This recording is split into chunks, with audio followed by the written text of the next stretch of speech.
했던 것처럼 그 나사렛 예수를 메시아로 믿고 받아들였던 유대교 출신의 그 제자들 모두가 누리게 된 그 유익이 있잖아요. 그걸 한번 생각을 해보세요.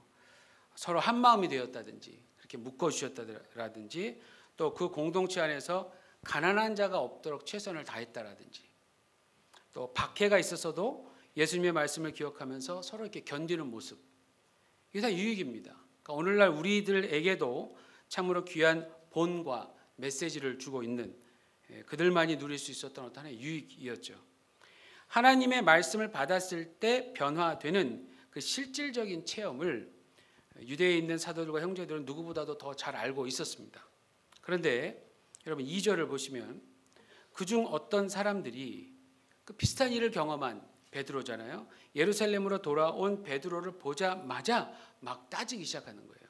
이게 굉장히 막 집요하게 따지는 모습입니다. 수고했다고 뭐 격려하거나 칭찬하는 것이 전혀 아니고요. 집요하게 따지면서 잘못을 추궁하고 있는 그런 모습이에요. 유대에 있는 사도들과 형제들이 경험하고 있는 아주 좋은 일을 이방인들도 겪게 되었다고 하는데 왜 그것이 그리 집요하게 따져야 되는 문제가 되었을까? 물론 우린 그 이유에 대해서 이미 여러 차례 살펴봤어요. 유대인으로 자라왔던 자들이 지금 이 본문의 시대에 가질 수밖에 없었던 어떤 배타적인 그 선입관이 있잖아요. 그것 때문에 그러한 일이 일어났다라는 것을 우리 확인해 봤습니다. 그런데 그럼에도 불구하고 그 사실과 관련해서 한 가지 질문이 또 있어요.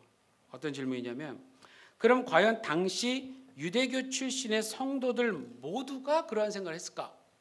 라는 질문입니다. 정말 모두가 그러한 생각을 했을까?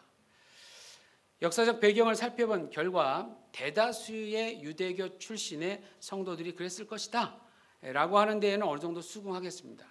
그런데 과연 모든 멤버 전원이 다 동일한 생각을 가지고 판단했을까 하는 것이 오늘 이곳에서의 하나의 질문입니다. 근데 오늘 2절에서 그 질문에 대한 답을 어느 정도 얻을 수 있는 한 표현을 보게 돼요. 바로 할례자들이라는 단어입니다. 할례자들. 물론 10장 45절에도 등장하는 동일한 표현인데요. 오늘 11장 2절에 나오는 이 할례자들은 베드로와 함께 고넬료의 집에서 이러한 일을 직접 목격했던 사람들이 아니잖아요. 아니고 그냥 단지 유대 지역에 머무르면서 고넬료라고 하는 이방인의 집에서 일어난 일에 대해서 들었던 자들입니다. 바로 이 사람들이 중심이 되어서 베드로에게 따지기 시작했던 거예요. 모든 사람이 아니라 이 사람들이 중심이 되어서. 그럼 과연 이 사람들을 어떻게 봐야 할 건가 하는 것은 앞으로 사도행전의 내용을 올바르게 해석하는 데 굉장히 중요한 관련이 있어요. 이들이 누구인가를 살펴보는 일이 좀 중요합니다. 자, 3절을 보시면 할례자들이 베드로에게 이렇게 따집니다. 네가 무할례자의 집에 들어가 함께 먹었다. 이게 따지기 시작하는 내용이에요. 네가 무할례자의 집에 들어가 함께 먹었다. 여러분 10장 가장 마지막 절을 보니까 고넬료와 그와 함께 있었던 사람들이 요청을 했어요. 더 며칠 머물러 달라. 그래서 베드로가 며칠 더 그의 집에 머물러 있었습니다. 자, 그러한 사실을 포함을 해서 왜 할례자가 무할례자의 집에 그렇게 오래 있었냐? 간 것도 문제고 오래 있었어요. 뭐 같이 있었으니까 식사도 했겠죠. 이런 어떤 교제를 왜 했느냐 이런 겁니다. 자, 2절과 3절에서 강조되는 단어가 뭐냐면 할례입니다. 할례. 오늘 여기서 드러나는 단어는 할례예요. 할례는 구약 성경에서 그 기원을 찾을 수 있습니다. 하나님께서 아브라함을 택하고 어떤 약속을 해주세요. 큰 약속을 해주시는데 그 약속을 보증하는 차원에서 명령하셨던 일종의 의식이었어요. 아브라함의 자손이라면 모든 남자들은 태어난 지 8일째 될 때 할례라는 의식을 행해야 됐고요. 그건 뭐를 의미하냐? 우리들이 아브라함의 자손이다라는 것을 확실하게 증명하는 가시적인 증거였습니다. 그리고 시간이 지나면서 이 할례가 사실상 유대인과 비유대인, 이스라엘 사람과 이스라엘 사람이 아닌 이런 어떤 를 구분하는 아주 중요한 기준이 되는 겁니다. 그래서 만약 이방인 중에서 나 유대인이 되겠다, 나 유대교를 갖겠다라고 유대교로 회심을 하려는 자가 있다면 어른이 된 상태였더라도 반드시 할례를 받았어야만 됐었다 그래요. 되게 중요했다는 얘기죠. 유대인들에게는. 그러니까 할례라는 의식은 유대인이라는 정체성을 갖게 하는 아주 중요한 증거였습니다. 근데 여러분, 나사렛 예수가 오셔서 그분의 그 공생의 사역 동안 가르쳤던 말씀을 자세히 한번 보세요. 보면 그러한 의식이 이제부터 하나님 나라의 백성이 되는 일에는 어떤 효력을 갖지 못한다는 걸 누구든지 알 수 있어요. 사실은. 그럼에도 불구하고 오늘 본문에 나타난 유대에 있는 할례자들은 비록 예수님의 제자가 된 건 확실하지만 아직도 이전의 유대교의 관습에서 벗어나지 못하고 있는 모습을 아주 강하게 보여주고 있습니다. 근데 사실 제가 지금 말씀드린 이러한 모습은 대다수의 유대교 출신의 제자들에게서 보여졌던 성향이었지 않았어요? 그렇죠? 근데 그들과 이 할례자들이라고 표현되는 사람들과의 다른 점이 뭘까? 다른 점이 굳이 있다면 이 사람들은 이전 유대교 관습을 여전히 강하게 고수하고 있었다는 거예요. 강하게. 특히 할례에 대한 일종의 우월의식을 버리지 못했던 자들이에요. 할례. 예수님의 제자 되는 것도 좋은데 과거에 있었던 그 할례는 도저히 내가 그 가치를 버릴 수 없다. 이렇게 얘기를 하는 거예요. 생각해보면 당연히 그럴 수 있겠죠. 그게 하루 이틀 지켜왔던 것도 아니고. 그러니까 유대교 출신 성도들 중에서는 이렇게 나뉘었을 것 같아요. 어떤 사람들에게는 과연 이방인에게도 하나님의 말씀이 전할 수 있을까라고 그냥 궁금한 정도로 여기는 사람들이 있었을 것 같고, 반면에 오늘 본문처럼 어떤 사람들에게는 절대로 그럴 수 없다. 이걸 거부하는 겁니다. 완강히 거부하는 사람들. 굉장히 지금 베드로가 그 일을 한 것에 대해서 지금 그냥 다짜고짜 따지는 사람들이었어요. 반응은 다 다양할 수 있으니까요, 사실.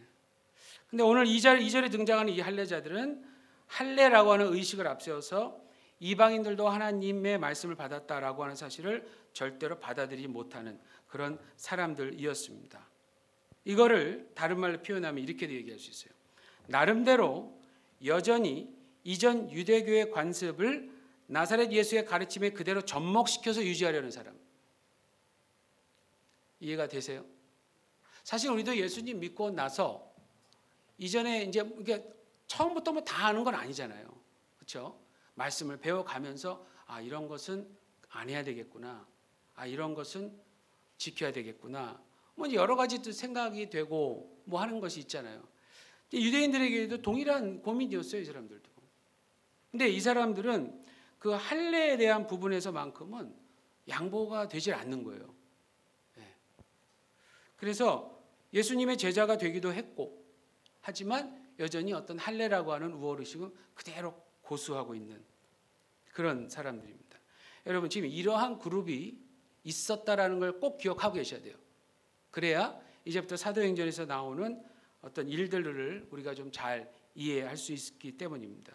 이제 왜냐하면 이러한 자들과 관련된 또 다른 이슈와 문제가 이제 초대교회에 계속 발생하기 때문에 그렇습니다. 베드로는 이방인들에게 가라고 하는 난처한 명령을 하나님으로부터 받았고, 그래서 어려운 발걸음을 하게 되었지만 결과적으로 이방인들을 위한 하나님의 계획과 뜻을 알게 됐습니다. 이제 베드로가 유대에 있는 할례자들 앞에서 또다시 난처한 입장에 처해지게 되었지만 직접 보고 듣고 확인하고 확신하게 된 게 있었기 때문에 이제부터 베드로는 당황하지 않아요. 그리고 자신이 겪은 일에 대해서 아주 자세하게 프레젠테이션을 시작하는 겁니다. 여러분, 그 4절에 나오는 베드로가 이제 설명한다라는 말이 나오잖아요. 이 설명한다라는 말에 고대 그리스어로 이 신약성경이 고대 헬라어 그리스어로 쓰여졌잖아요. 그 단어의 고대 그리스어의 의미가 이래요. 변명이 아닌 사실을 조목조목 분명히 밝혀 선언하다라는 뜻이래요. 그러니까 이제 베드로 입장이 뭐냐면 지금 난처한 어떤 자신의 입장을 어떻게든 모면하려고 그냥 대충 얼버무린 게 아닙니다.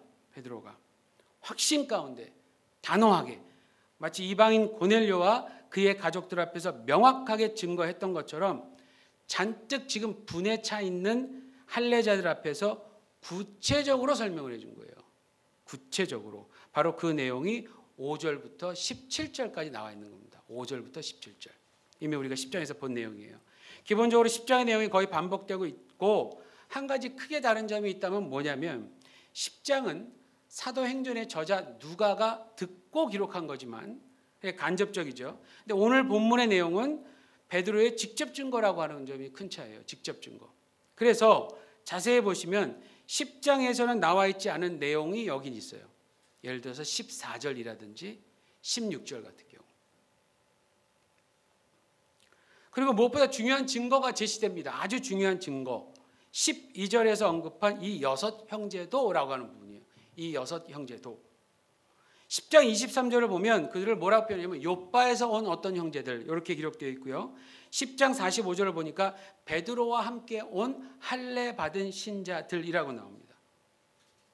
그러니까 유대교 출신의 성도들이라는 얘기예요. 근데 여러분 베드로만 봤다면 사실 이 시간에 설득력이 별로 없었을 거예요. 그런데 함께 동행했던 사람들이 모두 유대교 출신의 성도들이었고요. 그들 모두가 베드로와 동일한 보고를 했던 것이 참으로 이 시간에 큰 증거가 된 겁니다. 그러니까 함께 가도록 했던 이유가 분명히 있었죠. 그리고 베드로가 보고하는 내용에서 특히 3가지 종류의 증거를 종합해서 발견할 수 있습니다. 첫 번째는 11장 5절에서 11절에 나오는 하나님으로부터의 환상입니다. 이건 우리가 계속 이야기했던 거고요. 두 번째는 11장 12절에서 15절 그리고 17절에 나오는 성령님의 증거예요. 성령의 중요성도 이미 얘기를 했고요. 근데 한 가지가 더 나와요. 16절에 예수님의 말씀의 증거입니다. 그래서 결론적으로 보면 뭐냐? 결론적으로 먼저 말씀드리면 삼위일체 하나님께서 모두 역사하셨다는 거예요. 삼위일체 하나님께서 모두 역사하셨다. 지난 시간까지는 성령님의 임재에 대한 부분이 당시 초대교회의 정체성을 결정하는 일에 얼마나 중요했었는가를 강조해서 말씀드렸습니다. 근데 오늘 베드로의 보고에서 또 하나 등장하는 것이 아까 그 마지막 거 바로 예수께서 하셨던 말씀이었어요. 여러분 16절에 기록된 말씀은 사도행전 1장 5절에 나오는 말씀이에요. 우리가 이미 본 말씀입니다. 그러니까 이게 뭐냐면 예수님께서 승천하시기 전에 하셨던 말씀 중에 하나였어요. 근데 이 말은 먼저는 유대교 출신의 제자들에게 이루어진 약속이었어요. 그런데 고넬료와 그의 가족에게 성령이 임하셨던 순간에 베드로에게 예수께서 하셨던 말씀 중에 바로 이 말씀이 생각난 거예요, 여러분. 이 말씀이.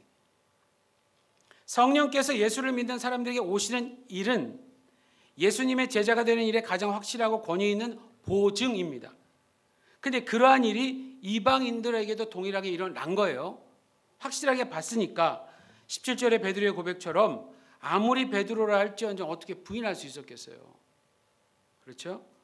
성령님의 오심이 가시적으로 나타났을 뿐만이 아니라 그들이 이미 주라고 섬기는 예수님께서 하신 약속대로 그 약속대로 이방인들에게도 그대로 이루어졌으니 누가 감히 아니다라고 얘기할 수 있겠습니까? 삼위일체 하나님께서 적극적으로 이루신 일인데 어떻게 부인할 수 있었겠냐고요. 못하지. 그래서 어떤 목사님이 오늘 본문의 베드로의 보고를 이렇게 표현했어요. 이건 베드로의 간증이 아니다. 이건 하나님 자신의 간증이다. 그래요. 맞아요. 베드로는 쓰임받았을 뿐이지 이 모든 일은 우리 하나님께서 이루신 일입니다. 하나님께서 이루신 일이에요. 그래서 베드로가 17절 마지막 부분에서 이렇게 말하는 거예요. 내가 누구기에 하나님을 능히 맡겠냐? 내가 누구기에 하나님을 능히 맡겠느냐? 그런데 여러분 이 부분에서 예수님께서 이 부분과 좀 관련된 예수님께서 하신 말씀 중에서 꼭 봐야 할 것이 또 하나 있어요. 사실 근데 그거를 말씀하신 것이 아니라 기도하신 것이었습니다. 어디냐면 여러분 성경책을 한번 다 보세요. 여러분 성경을 요한복음 17장 20절에서 23절입니다. 요한복음 17장 20절에서 23절 한번 찾아보시고 제가 읽어드릴게요. 요한복음 17장 20절에서 23절 읽어드리겠습니다. 내가 비옵는 것은 이 사람들만 위함이 아니요 또 그들의 말로 말미암아 나를 믿는 사람들도 위함이니 아버지여 아버지께서 내 안에 내가 아버지 안에 있는 것 같이 그들도 다 하나가 되어 우리 안에 있게 하사 세상으로 아버지께서 나를 보내신 것을 믿게 하옵소서. 내게 주신 영광을 내가 그들에게 주었사오니 이는 우리가 하나가 된 것 같이 그들도 하나가 되게 하려 함이니이다. 곧 내가 그들 안에 있고 아버지께서 내 안에 계시어 그들로 온전함을 이루어 하나가 되게 하려 함은 아버지께서 나를 보내신 것과 또 나를 사랑하심 같이 그들도 사랑하신 것을 세상으로 알게 하려 함이로소이다. 제일 처음에 내가 기도하는 거는 이 사람들만 위함이 아니에요. 거기 이 사람들은 12사도 얘기하는 거예요. 그 다음에 그들의 말로 말미암아 나를 믿는 사람들도 위함이니 우리 다예요. 여러분, 예수님이 십자가에서 죽으시기 전날 밤에 그 12 제자들과 유월절 식사를 함께 하셨어요. 그리고 나서 기도하신 거예요. 그 기도 내용 중에는 먼저는 12사도들을 위한 기도가 있었고요. 동시에 그들로 하여금 예수님을 믿게 될 모든 사람들을 위한 기도도 있었습니다. 이렇게. 여러분, 예수님은 언제나 세상을 참으로 사랑하시는 아버지 하나님의 마음을 가지고 계셨어요. 여기서 세상이라면 당연히 유대인과 비유대인 모두를 포함하는 것을 의미합니다. 그래서 우리가 구세주와 주라고 믿고 따르고 있는 그분은 이미 오래전에 이 세상에 있는 모든 사람의 구원을 위해 기도해 주셨고요. 동시에 구원받은 모든 신자들이 인종의 구분을 넘어서 하나가 되는 일을 위해서도 기도해 주신 겁니다. 그리고 오늘 우리는 성경을 통해서 그 기도가 응답되는 일을 또 보게 된 거예요. 10장에서는 이방인의 어느 집에서 벌어졌던 일이었다면 11장에서는 유대교 출신의 신자들 사이에서 벌어진 일로서 우리가 보게 된 겁니다. 여러분, 마지막 18절 보십시오. 너무나도 충격적인 소식이었는데 동시에 너무나도 확실한 증거를 베드로로부터 들었어요. 그러니까 이 사람들이 잠시 할 말을 잊었습니다. 잠시 할 말을 잊었어요. 그런데 이 순간 이들의 마음을 인도하신 분도 하나님이심을 확신해요. 왜냐하면 더 이상 따지지 않았어요. 따질 수도 없었고 침묵 끝에 이들이 어떻게 하기 시작했느냐? 하나님께 영광을 돌리기 시작했습니다. 여러분, 사도행전에서는 무언가 이것이 하나님의 일이다라고 인정되면 바로 나오는 표현들은 하나님께 감사드리는 표현이에요. 예배하는 표현이에요. 하나님께서 이루신 일이다 라는 걸요 너무나도 명확히 확인했어요. 그러고 나니까 아무도 어떤 이의를 제기할 수가 없었어요. 오히려 그들이 할 수 있는 일이 뭐였냐면 이 시간 하나님께 찬양을 드리는 일뿐이었습니다. 그들의 감사의 내용이 뭐였습니까? 18절에 보니까 그러면 하나님께서 이방인에게도 생명 얻는 회개를 주셨도다. 이거 어디서 많이 들어보셨잖아요. 지난번에 10장 마지막에 이 10장에서 보면 베드로가 증거하며 복음을 전하면서 선지자들의 증언에 대해서 언급했던 내용이에요. 그러니까 그들의 어떤 구원의 표현 중에 하나인 거예요. 생명 얻는 회개를 주셨다. 자, 이 분위기, 지금 이 분위기, 이게 어떤 의미를 갖겠습니까? 유대에 있는 사도들과 형제들이 그리고 할례자들까지도 모두 베드로의 보고에 동의한다라고 하는 의미겠죠. 그래서 여러분, 이렇게 해서 가장 민감할 수밖에 없었던 일이 무사히 결론을 맺게 된 거예요. 오늘 이 장면이. 물론 이후에도 일종의 긴장은 여전히 존재합니다. 그러나 이 고백으로 일단락 아주 오랫동안 존재해왔던 유대교 우월주의가 유대교 출신의 성도들로 구성된 교회에 의해서 무너지기 시작한 거예요. 이게 중요한 거예요. 이 시점이. 교회를 통해서 그 일이 일어난 거예요. 교회를 통해서. 그것도 유대교 출신의 성도들로 이루어진 교회. 그 결과가 뭡니까? 우리에게까지도 복음이 전달된 거고요. 오늘날 이렇게 우리도 교회라고 하는 공동체를 이루어서 함께 모이게 될 수 있었던 겁니다. 그러니까 이 일은 당연히 하나님께 영광 돌려야만 할 일임에 틀림없습니다. 아멘. 이방인들과의 장벽 없는 교제, 즉 예수님의 지속적인 가르침과 간절한 기도 속에까지 강력하게 암시되었던 유대인과 이방인의 하나됨이 비로소 양쪽 모두에서 인정되는 순간이 바로 교회에서부터 시작되었다라고 하는 이러한 사실은요, 오늘날 교회를 이루어 살고 있는 우리들에게도 참으로 큰 메시지를 주고 있는 겁니다. 유대교 출신의 멤버들로만 구성된 교회에서 그러한 결정을 내렸다라는 거, 이거 정말 쉽지 않은 일일 거예요. 그런데 아무리 성경을 유심히 보고 자료를 찾아서 역사적인 배경을 살펴봐도요, 이 모든 일은 다 주께서 하셨다라고 밖에는 결론적으로 말씀드릴 수 없습니다. 그냥 이럴 때 뭐 해야 되냐? 그냥 두 손 들고 감사합니다. 감사합니다. 감사합니다. 이럴 수밖에 없는 거예요. 주께서 다 하셨습니다. 주의 기도가 응답되었습니다. 그 기도의 응답이 바로 우리들입니다라고 고백해야만 하는 겁니다. 무엇보다 하나 되게 해주신 일에 대해 더 감사해야 되고요. 특히 여러분, 우리 교회는 정말 감사해야 돼요. 우리 교회는. 왜 그럴까요? 왜 그럴까요? 처음부터 지금까지 여러 나라의 사람들이 함께 모여서 교회를 이루어 살고 있잖아요. 물론 주로 한국 분들과 일본 분이 있지만 그 외에도 계속 꾸준히 다른 나라 분들도 계속 와요. 예전에도 그랬어요. 예전엔 더 했다 그러더라고요. 여러분, 누구 때문에 이러한 일이 자연스럽게 이루어졌을까요? 그것도 일본의 시부야 이 한복판에서. 무엇보다 무엇 때문에 이러한 일이 여전히 이루어져 가고 있을까요? 이걸 생각해야 돼요. 무엇 때문에 우리 교회는? 무엇 때문에 우리 교회는? 여러분, 우리 교회를 한국 교회라고 말하는 분들이 많은데 그거 잘못한 거예요. 무슨 우리 교회 한국 교회요? 우리 교회가 그럼 일본 교회입니까? 그것도 잘못된 거예요. 무슨 우리 교회가 일본 교회요? 나도 몰라 교회예요? 그럼 나도 몰라?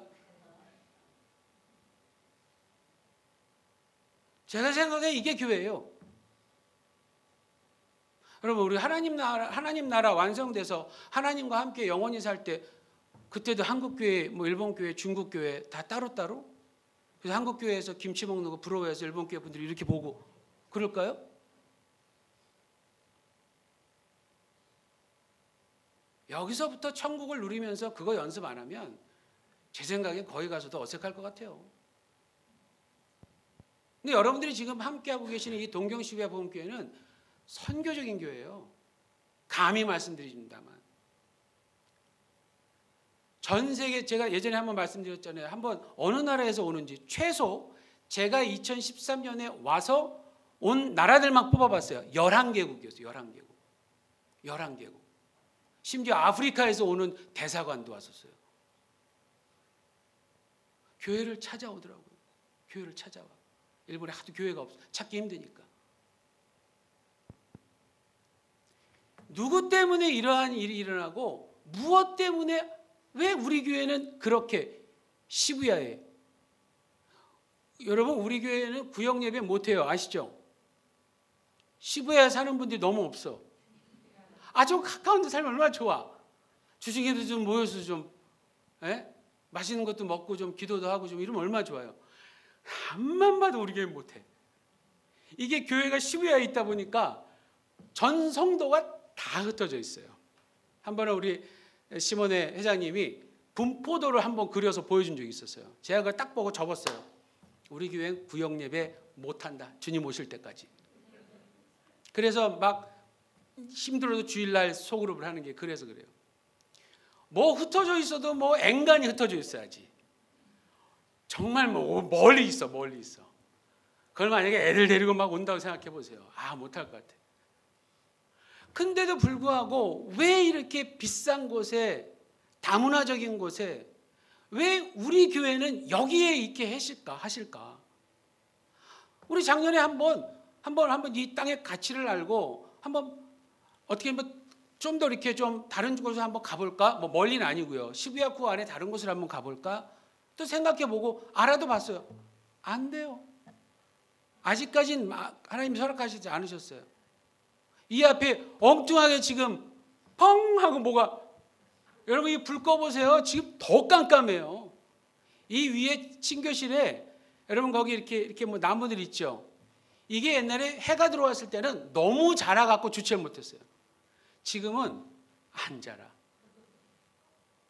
이게 세워질 줄 누가 알았어요? 그래갖고 여기 뭐 당연히 가치도 떨어지고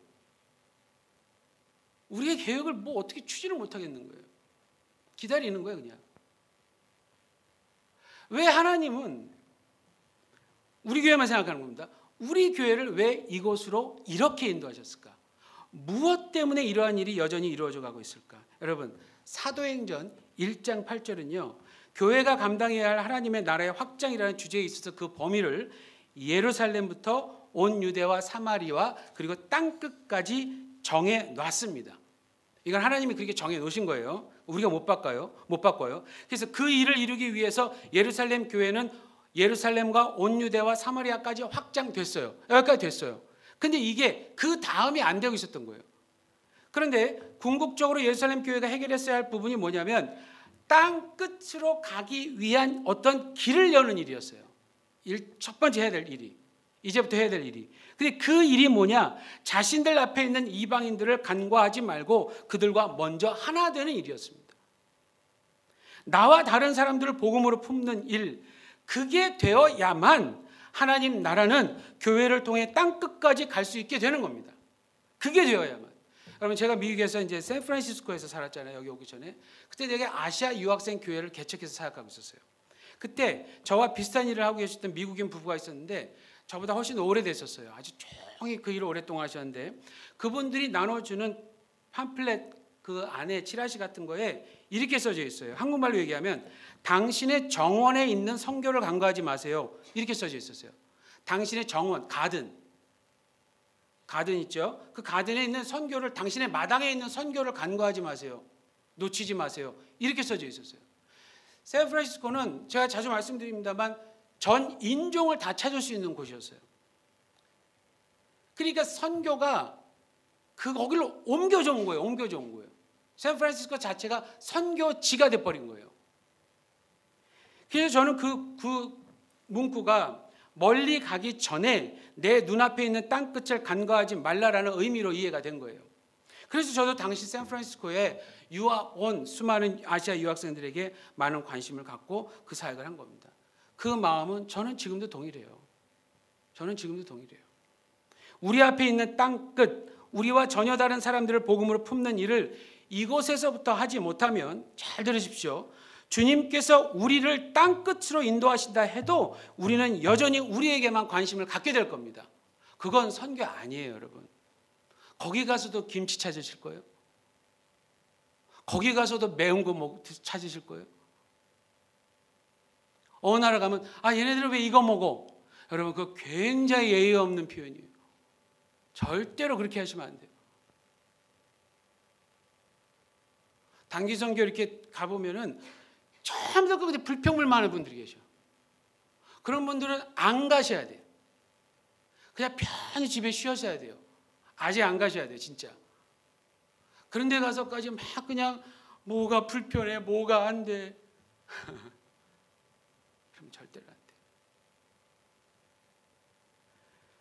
해외 선교는요, 다른 곳에 가 있다고 해서 자동적으로 이루어지는 게 절대로 아니에요, 여러분. 절대로. 우리 안에 있는 땅끝부터, 우리 안에 있는 선교의 대상부터 해결하지 못하면 감당할 수 없는 게 해외 선교예요. 당연히 해외 선교 해야 돼요. 당연히 해야 돼요. 근데 어떻게 해야 되느냐가 중요하다는 얘기예요. 여러분, 예루살렘에서 얼마 멀지 않은 가이사랴예요. 일주일도 안 걸려요. 걸어서도. 이게 멀지 않은 거리예요. 근데 그곳에 있는 이방인들에게 복음을 전하기까지 신학자들은 그래요. 최소 12년이 넘었대요. 옆집에 가는데 최소 12년 이상이 걸린 거예요. 왜? 이방인이라서.